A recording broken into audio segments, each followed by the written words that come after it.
नमस्कार दोस्तों, वाणी और फैमिली चैनल पर आपका स्वागत है।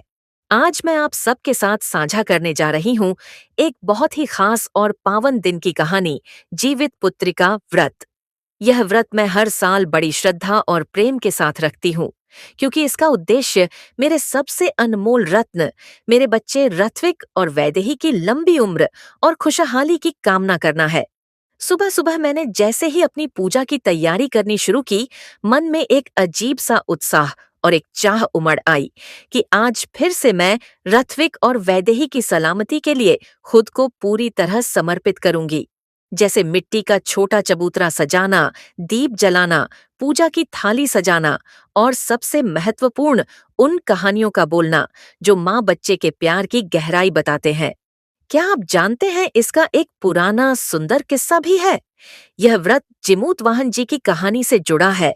वे एक बहादुर और दयालु योद्धा थे, जिन्होंने अपनी जान तक दे दी ताकि पक्षियों को संकट से बचा सके। जैसे वे अपने प्राणों का त्याग किया, वैसे ही माँ भी अपने बच्चों की रक्षा के लिए हर कठिनाई सहती है। यह कथा सुनकर मेरा मन और मजबूत हो जाता है और व्रत रखने की शक्ति मिलती है।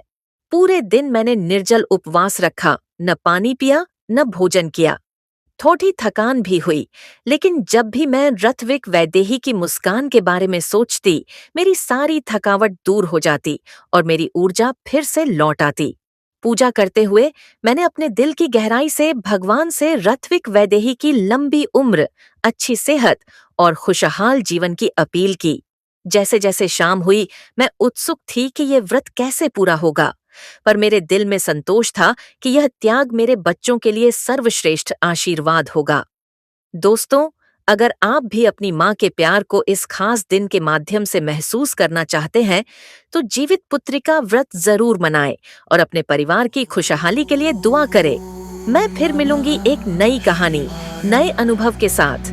तब तक के लिए अपने बच्चों को प्यार देते रहिए और उनके लिए प्रार्थना करते रहिए। धन्यवाद।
गई और वृक्ष के खोते में बैठकर सियारी ने भी उसको देखा और फिर एक जगह पर जितिया व्रत की कथा का पाठ होने लगा। वह चील भी उस ब्राह्मण के मुख से जितिया व्रत की कथा सुन आई और पीपल के खोते में बैठकर अपनी सखी सियारी को भी सुनाई। सियारी ने आधी कथा सुन ली और गले से टूट गई और भारी दुख से व्याकुल होकर वह कथा बीच में ही अधूरा छोड़कर उसी समय शव से भरे शमशान में पहुंच गई। वहां उसने पेट भरकर मांस का भोजन किया और उधर चील बिना कुछ खाए पिए रह और गई। किचन और में सवेरा फैन हो चला गया। दो। सवेरे थोड़ा सा वह ये गौशाला में गई और वहां जाओ, गौ एक का फैन दूध चला पिया। दो। इस तरह उसने नवमी को व्रत का पालना किया। कुछ दिनों के बाद चील और सियारी दोनों नहीं मर मारते गई पर घंटे और बजाओ, ऐसे अयोध्या घंटे में बजाओ, हाथ जोड़ किसी लो। धनी व्यापारी के घर में जन्मी। संयोग से इन दोनों का जन्म उधर ही जाके दिन निकाल हुआ, लो बेटा। जिसमें सियारी देश की ओके, और मुझे दे चील दो, कोई छुप बात गई। नहीं। इस तरह वे दोनों शुभ लक्षणों की होने दो, कथा तो होती इसलिए रहेगी। बड़ी लड़की काशीराज के और छोटी उसके मंत्री के साथ हिंदू धर्म के रीति रिवाजों के साथ विधि पूर्वक ब्याही गई। पूर्व जन्म के कर्म फल से मृगनयनी रानी थी। वह जिस भी संतान को जन्म देती वह संतान मर जाती थी और पूर्व जन्म की बातों को स्मरण करने वाली मंत्री की पत्नी ने अष्टवसुओं के समान तेजस्वी 8 पुत्र उत्पन्न किए और वे सभी जीवित रह गए। अपनी बहन के पुत्रों को जीवित देखकर ईर्ष्यावश राजपत्नी ने अपने स्वामी से कहा, यदि तुम मुझे जीवित रखना चाहते हो तो इस मंत्री के भी पुत्रों को उसी जगह भेज दो जहाँ मेरे बेटे गए हैं, अर्थात इन्हें मार डालो। ये सुनकर राजा ने उस मंत्री के पुत्रों को मारने के कई प्रयास किए पर मंत्री पत्नी ने जीवित पुत्रिका के पुण्य बल से उन्हें बचा लिया। एक हाथ दिन जोड़ के राजा ने प्रेयर करो। अपने सिपाहियों से उन पुत्रों का सिर कटवाकर पिटारी में रखवाया तो एक प्रेयर और करो, फिर eyes पिटारी close। उनकी माता अर्थात मंत्री की Close पत्नी your के eyes। पास भेज दिया।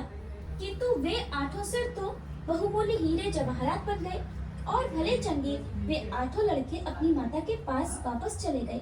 उनको इस बार भी जीवित देखकर रानी को बड़ा आश्चर्य हुआ। अंत में वह मंत्री की पत्नी के पास आई और उससे पूछा, बहन तुमने ऐसा कौन सा पुण्य कर्म किया है जिससे बार बार मारे जाने पर भी तुम्हारे बेटे नहीं मरते? इस पर मंत्री की पत्नी ने कहा, पूर्व जन्म में मैं चील थी और तुम सियारी। हमने और तुमने एक साथ जीवित पुत्रिका का व्रत किया था।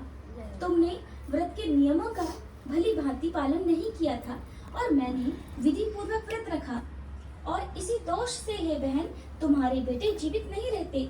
रानी, अगर अब भी तुम उस जीवित पुत्री का व्रत को करो तो तुम्हारे बेटे भी दीर्घायु होंगे। मैं तुमसे सच सच कह रही हूँ। और तब उसके कहे अनुसार रानी ने भी इस व्रत को किया और महाराज कहते हैं उसके इस प्रकार का आनंद